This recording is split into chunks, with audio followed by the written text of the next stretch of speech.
Hello, in today's video we're going to colour up Power Puppy's Countryside Bouquet.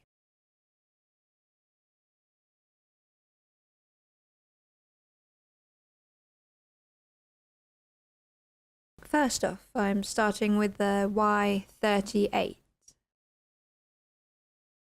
Power Puppy images are generally quite detailed, so it's easy to know where you're going to add the lines to get a bit of texture in the flowers. Using this dark yellow, I'm going over the tiny little lines that goes out from the middle and towards the middle from the outer edges.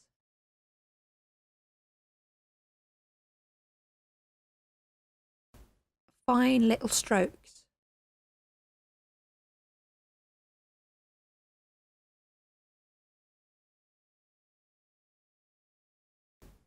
They don't need to be perfect or anything, just try to make them reasonably thin if you can manage.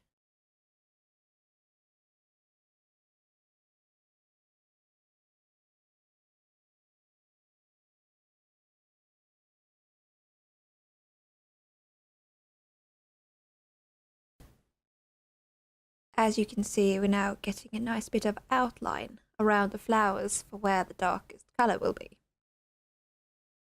I'm then swapping over to my Y19 and basically just going over the areas that I've already coloured, making sure that I make the lines a little bit thicker and a little bit longer.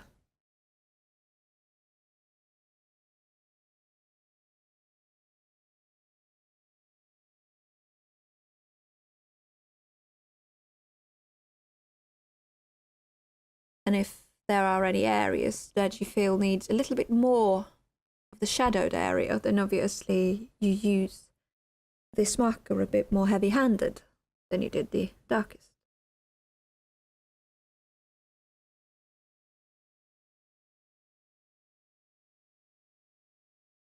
The Y13 is quite a nice bright yellow colour, so I'm going over most of the image with this marker, leaving just very few smaller areas to have as a highlighted colour, which we'll be doing next.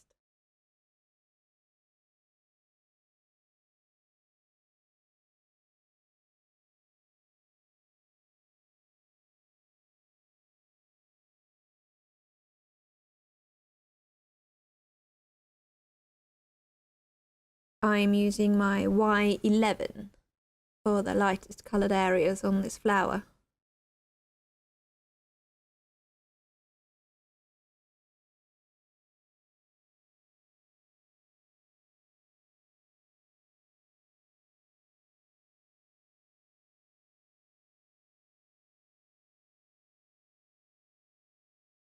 Make sure that you go over the Y13 a little bit with it as well, so that it blends nicely.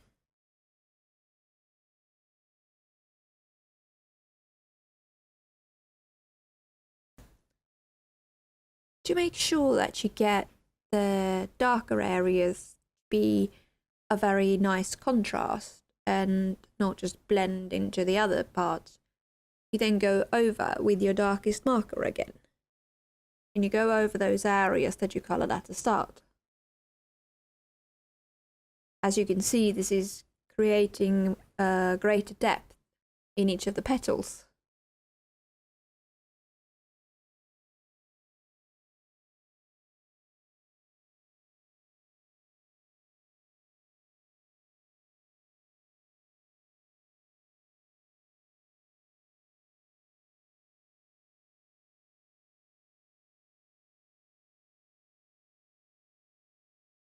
Time to start on one of the other flowers. Basically, we're going to be doing the same that we did with the first flower on all the other flowers that look similar.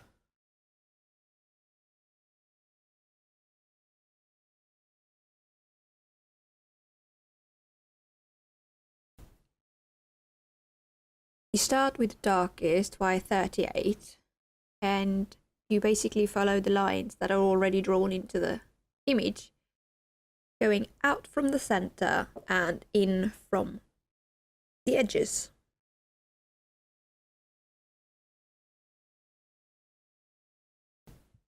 Then you go over them with the Y19, just covering the area you already did, and then a little bit more so that you get the nice gradient over to the lighter color. And once you've done that, you use the Y13 and go over the majority of the image, filling in most of the gaps, but not all of them.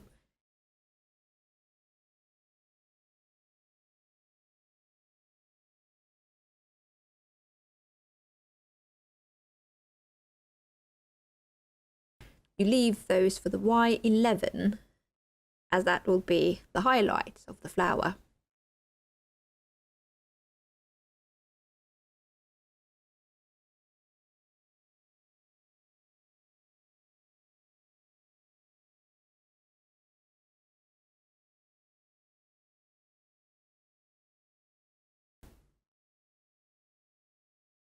And then to get as much contrast as possible, you can go over the darker areas again with the darkest yellow marker.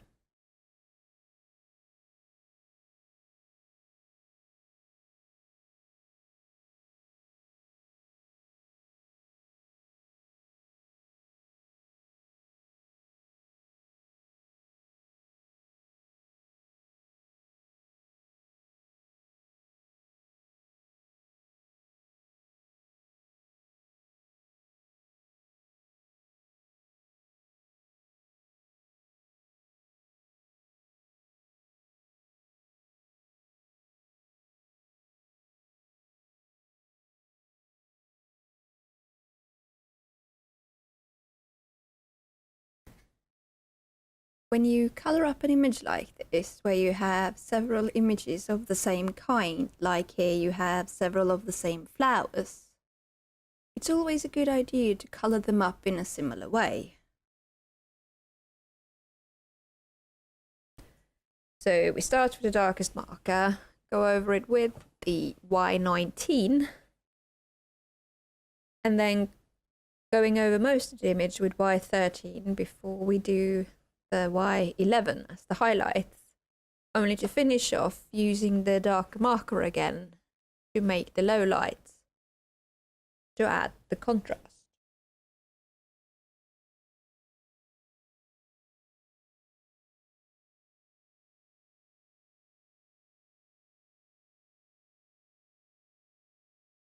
It doesn't really matter which color you decide to use for the flowers. It's the technique that's important if you want to get the contrast right. Then obviously it's nice to have a bit of texture in it as well.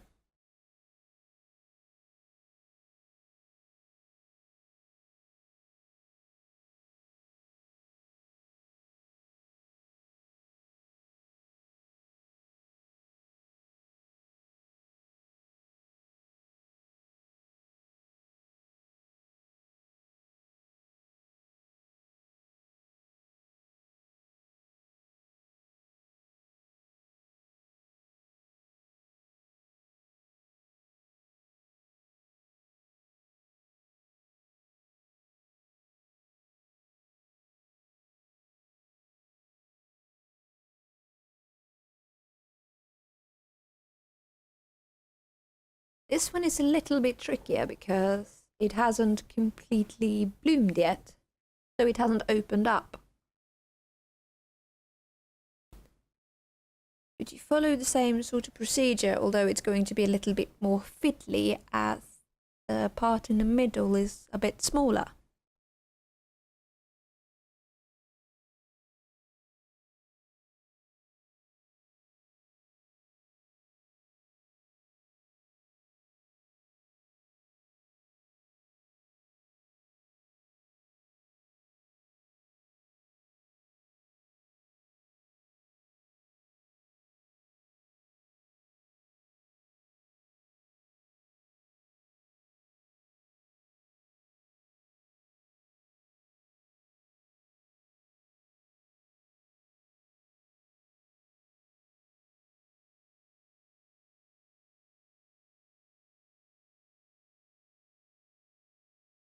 If you were using any new markers, it is always a good idea to take off both end caps of the marker so that you don't get accidental blobs on the image. Those are annoying and they're difficult to get off, and it's not really worth the frustration.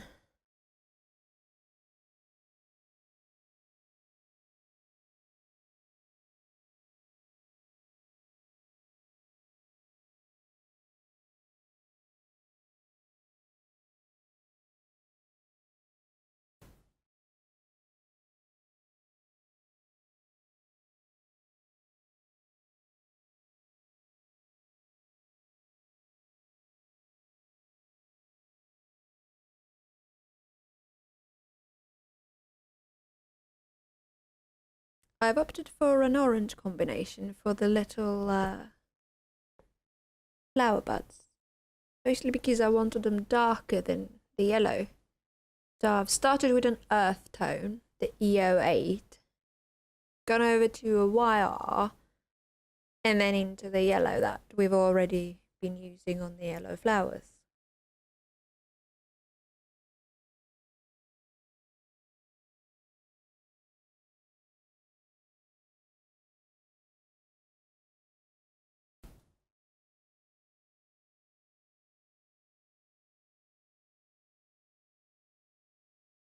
It keeps it in a reasonably similar shade, but they stand out a bit more when they are a bit darker.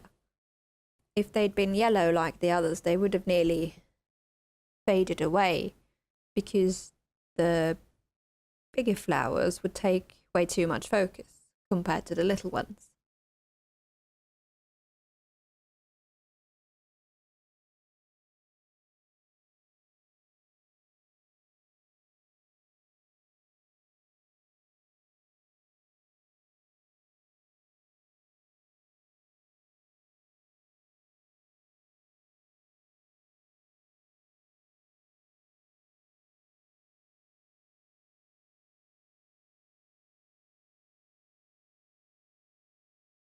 And once again, we go over at the end with the darkest marker to make sure we get the contrast we want in the little flowers. Right, on to the big red ones. To get very deep contrast, I'm going to start with my R89. It is one of the deepest reds I have, and it is a favourite of mine to use when I'm making red, when I colour red.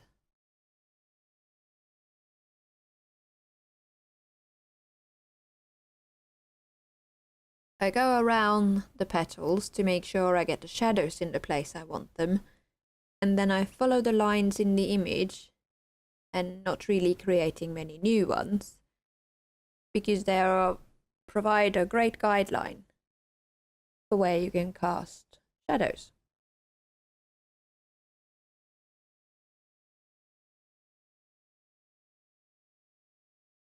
Using my R27, I draw fine lines going outwards from the darker area I just coloured. Not too long really, because once I get to my next marker, the R24, I want that to cover the majority of the flower, as that's the main colour I want to use. So I go over the areas and I leave a little bit of white space, use with the lighter marker R22 to have a bit of a highlight as well.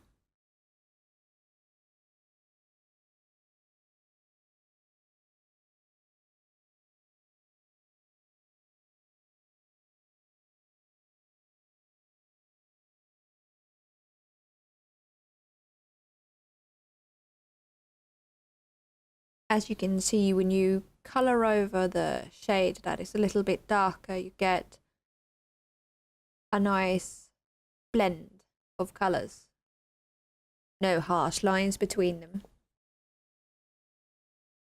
And then obviously we use the darker marker again to get the contrast we want.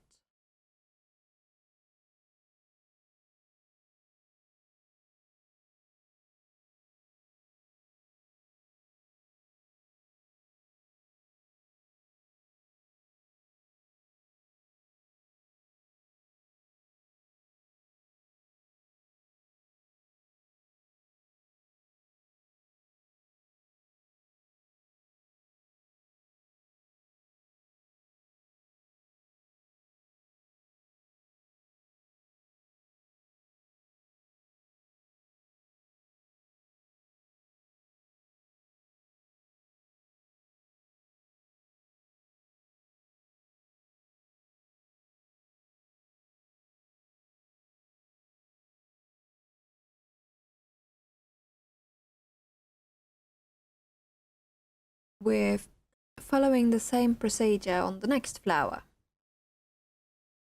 Using our darker marker first, mostly to outline and create the low light.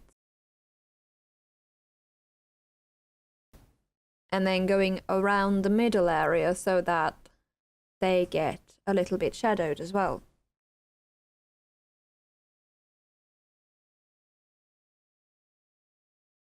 One of the awkward things with colouring flowers, I suppose, it's as the petals are twisting and turning, it can be a little bit difficult to see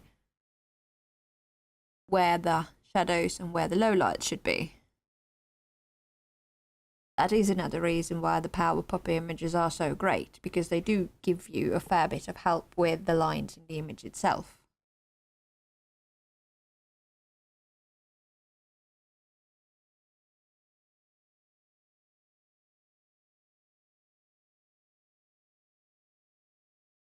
And obviously it depends a bit on the type of flower and how you choose to interpret it. Sometimes you can have the darker colours towards the outer edges, and other times you can have the darker colours towards the centre. Especially if you decide to colour like two-tone flowers, which we're not going to do today.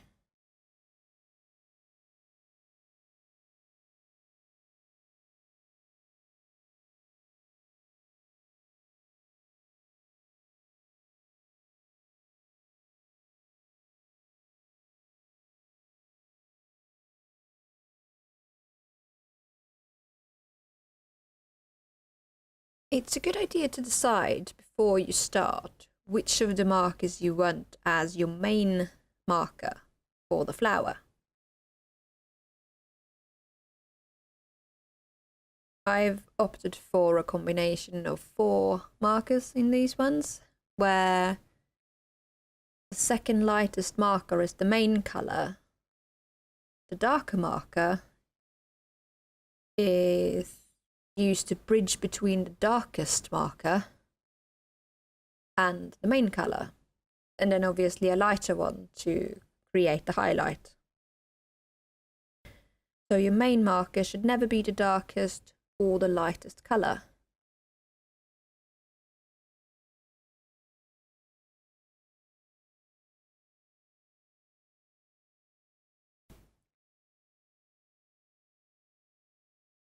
Which of the middle colours you use tend to depend on how dark you want the flowers. If you want the flowers quite dark, you can use the second darkest, and if you want the flowers a bit brighter, you can use the second lightest.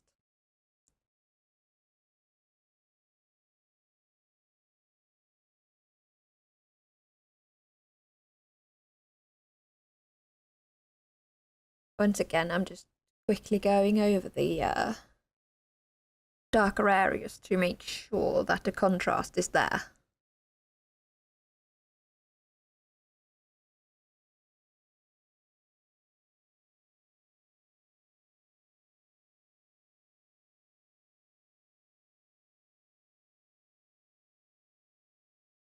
One of the nice things about colouring is that you can use whatever colours you want, which is pretty much what I've done here.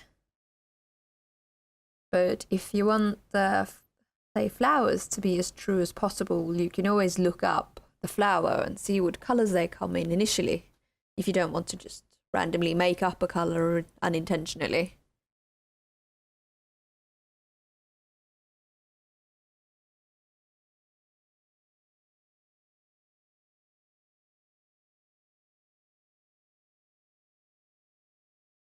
As the image is drying and I'm colouring another flower, I'm noticing that it's a bit too hard a contrast between the 2 darker colours in the previous flowers, so I'm just going over with my second darkest marker to make sure that the colours blend nicely into each other.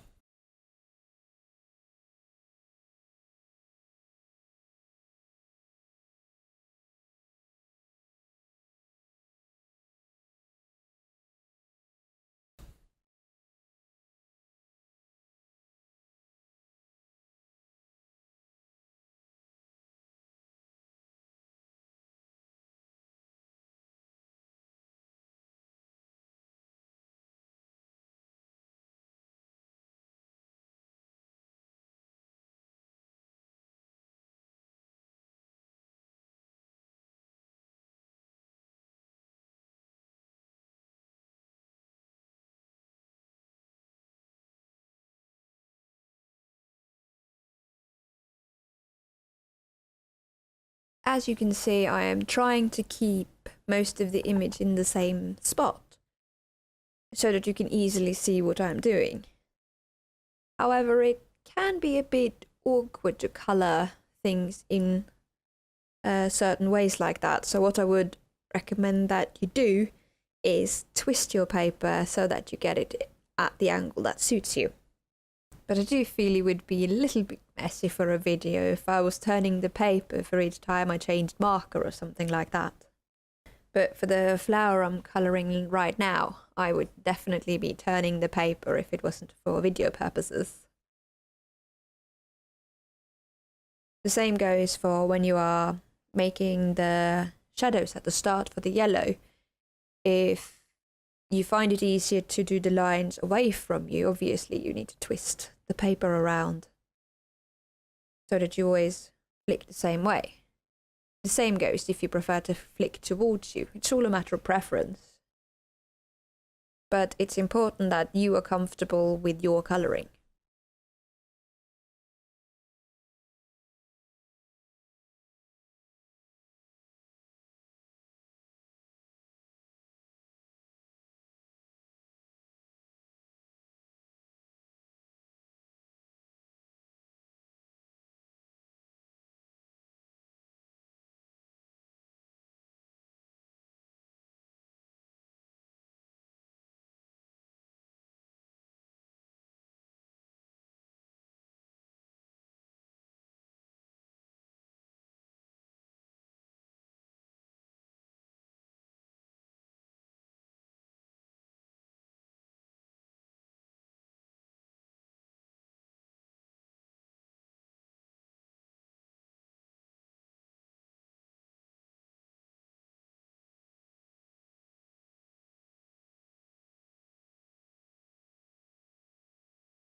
Quite often when I colour something red, I leave that colour to the end of my project.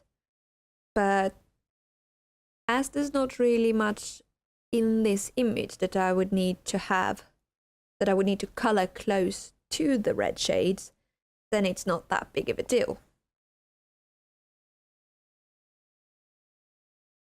But if I was to colour, say, a light grey or any other light colours particularly, then I would definitely leave the red towards the end, because it is a nightmare to get off if it starts to bleed into the other colour, which it won't really do if you do that colour at the end.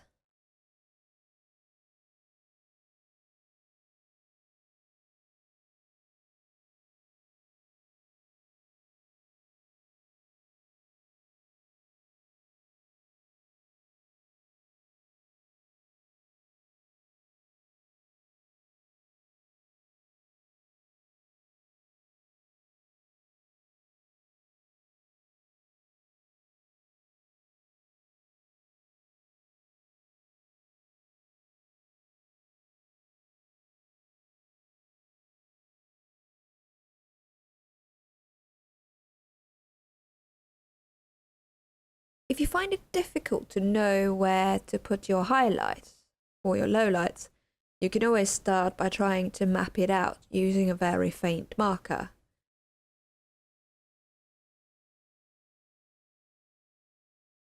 That way it's not so much to fix if you feel it's not in the right position, because once you go over with a darker marker it won't be visible anyway.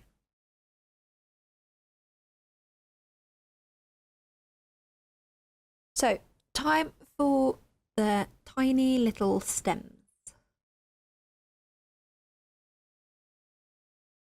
Once again I'm starting with the darker colour, which is the YG67, and I'm roughly going over the areas where I feel the lowlights need to be. I'm not taking too much caution in colouring the stems separately, because first of all it's important for me to get the shadows right.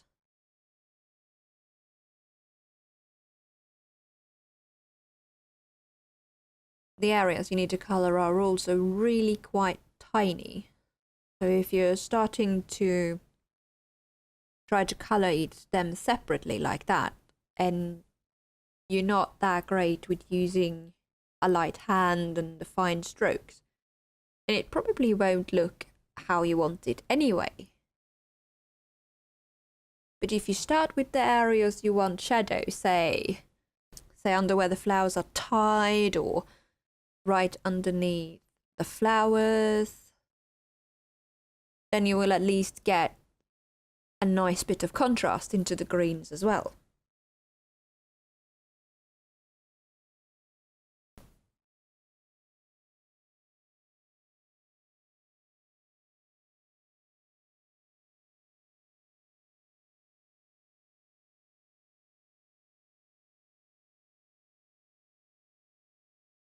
I find a YG13 to be really nice and bright coloured green.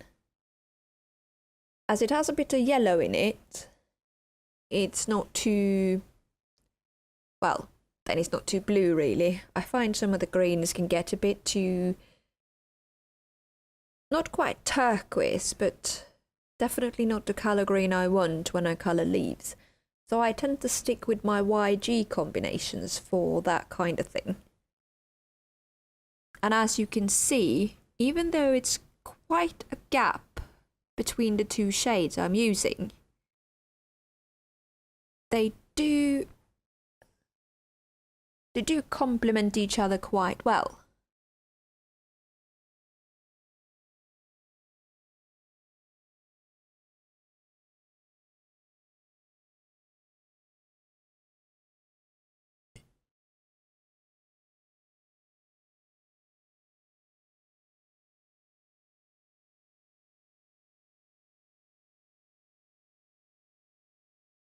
As the areas you're colouring for the stems are so tiny, it's very difficult to see if the colour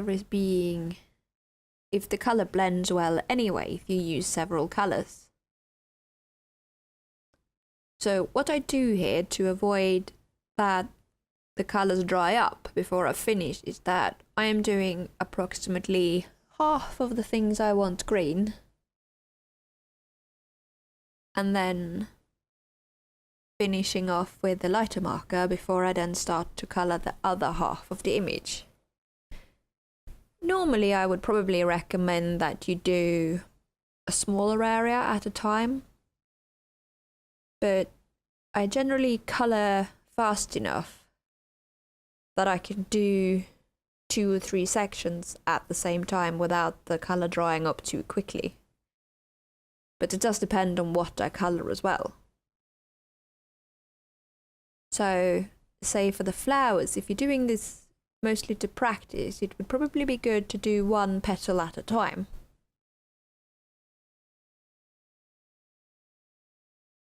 But then, if you want the strokes for, say, the shadowed area on the yellow flower to be a bit prominent, then it's also a good idea for the colour to dry a bit before you go over it, so that it doesn't just blend instantly because it's wet.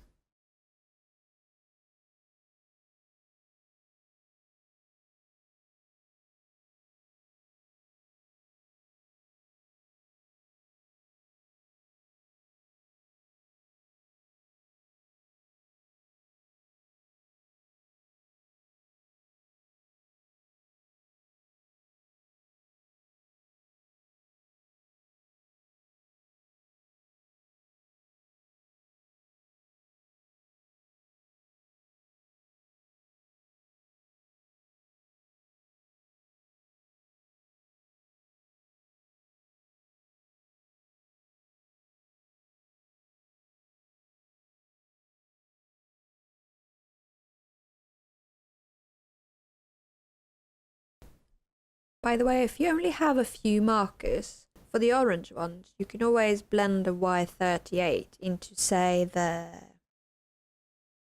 R24 and then maybe the R27. You do get a nice bit of contrast if you just skip the orange step and go straight for the red. You just have to be a little bit more careful when you blend it so that the lines won't be too hard.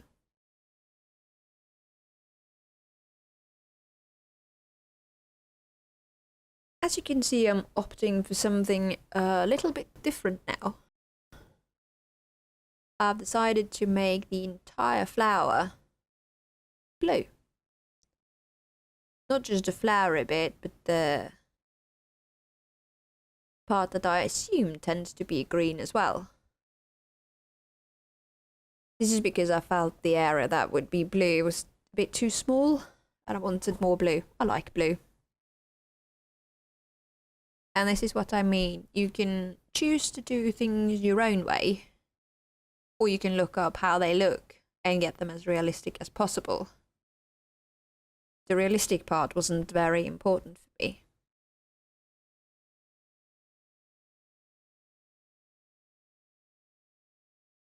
I've opted for quite a grey type of blue, which is the B90 series. I'm using the lighter colours on the flower area and the darker on where, as I said, I assume it's normally green.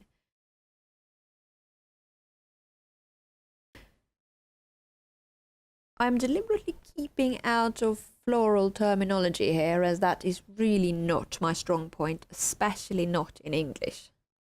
So, in order to avoid confusion and saying something that is completely wrong, I'm just opting out.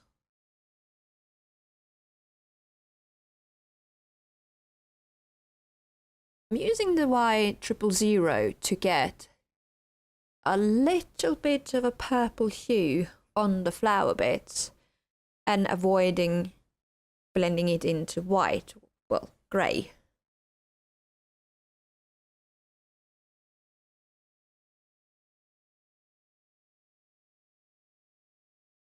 It's not that easy to see really, but it gives those flowers a little bit of a different hue to the other blue areas. And then I go over with the B93 over the shadowed area to make sure that the flowers get a little bit more contrast, as they didn't get much with the two light markers I was using.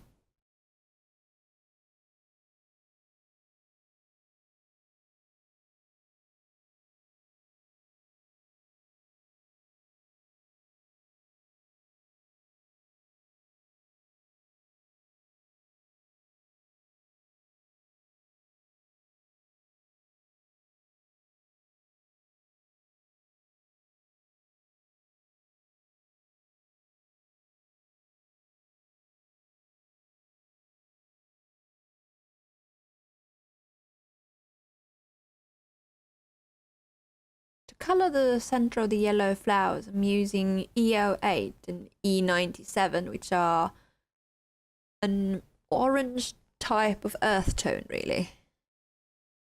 And then I'm adding some dots with the E74, which is a rather grey-brown.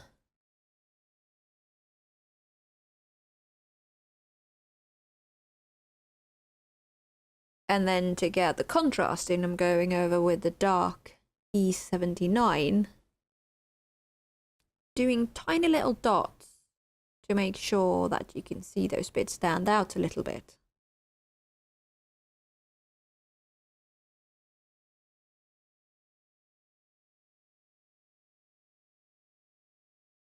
As I want the middle part of the red flowers to have a sort of black look, I've opted for the warm greys. And I've used the 7 and the 3. As the areas are so tiny, I've pretty much done the same as I did with the stems, where I colour in the shadowed areas and then I use a lighter marker for contrast.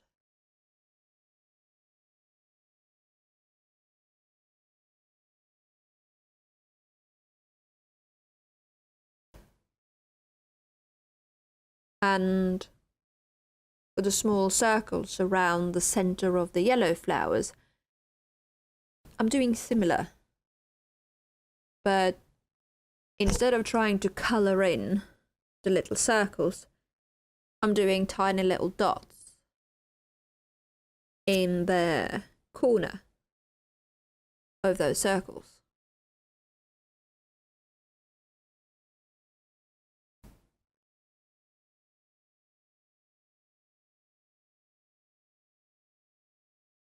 And then I colour up the band around the flowers with the same greys. Mostly just to try to keep using as few colours as possible, really.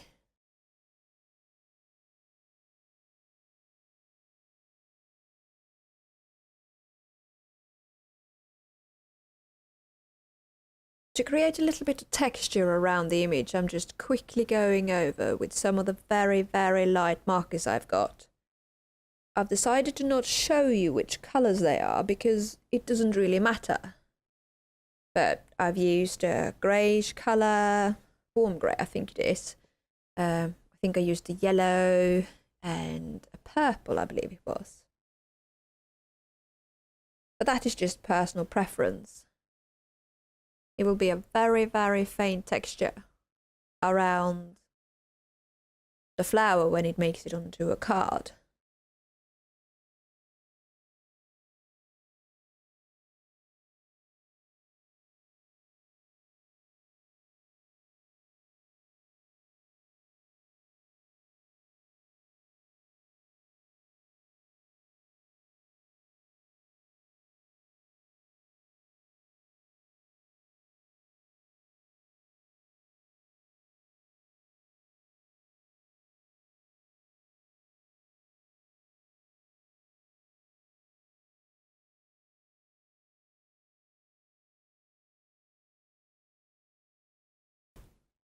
Well, that's it for today.